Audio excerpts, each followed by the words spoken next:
Ongoing.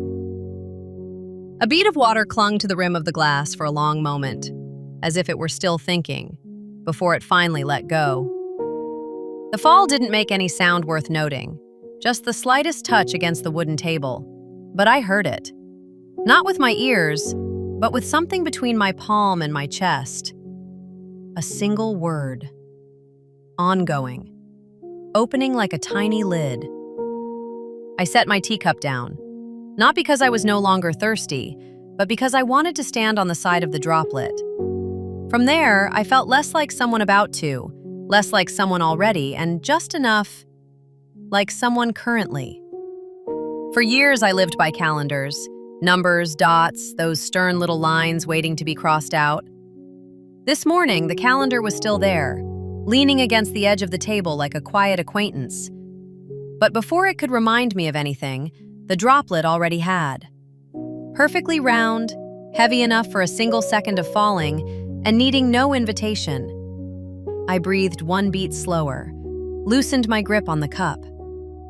From the kitchen, the kettle had stopped boiling. At the window, the light shifted by a single degree. At my collar, a faint scent of yesterday's soap lingered.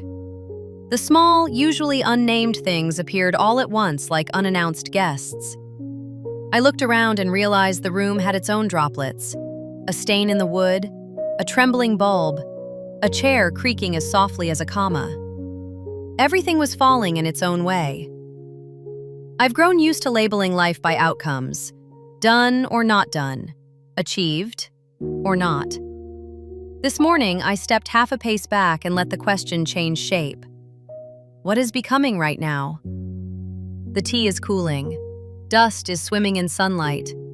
A thought is trying on a new pair of shoes, circling my mind before taking them off and placing them neatly in a corner. I don't need to hurry it. I just need to stand in the right place, like holding a palm under a small stream of water.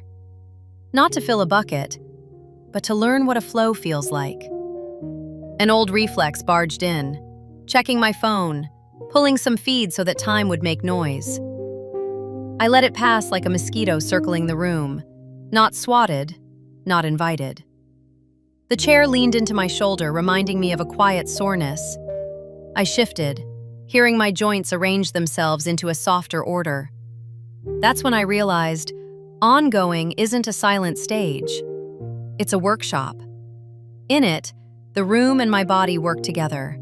Water vapor rising invisibly, old paint continuing to age, tea seeping into me through the smallest root. No one is asking for applause. Some days I'm just a courier, carrying worry from morning to noon, moving goals from one page to the next. Today, the droplet had a different job. It wasn't delivering a message. It was untying one. I named fewer things. A cup was a cup. A table was a table. But when I stopped searching for meaning, meaning found me instead. The cup knew how to keep cool. The table knew how to hold traces. The light knew how to teach me the path of dust. I smiled. Not because I understood something grand, but because I was given a small space between two words. In that space, I didn't need to be good, nor finished. I only needed to be present. A second droplet fell, late enough after the first for me to hear a rhythm. It occurred to me that maybe my whole life comes down to learning just this one thing. Knowing when to count and when to listen. Count to stay oriented. Listen to stay alive. When I picked up my cup again, my hand warmed a little, and the words in my head stopped competing for space. I wrote down a short line, not to post, but to keep. Today, a droplet placed me exactly where I needed to be. And that was enough. I stood up a few minutes later than planned, but this time the delay wasn't a failure. It was proof that something had happened. I had lived through a second instead of merely walking past it.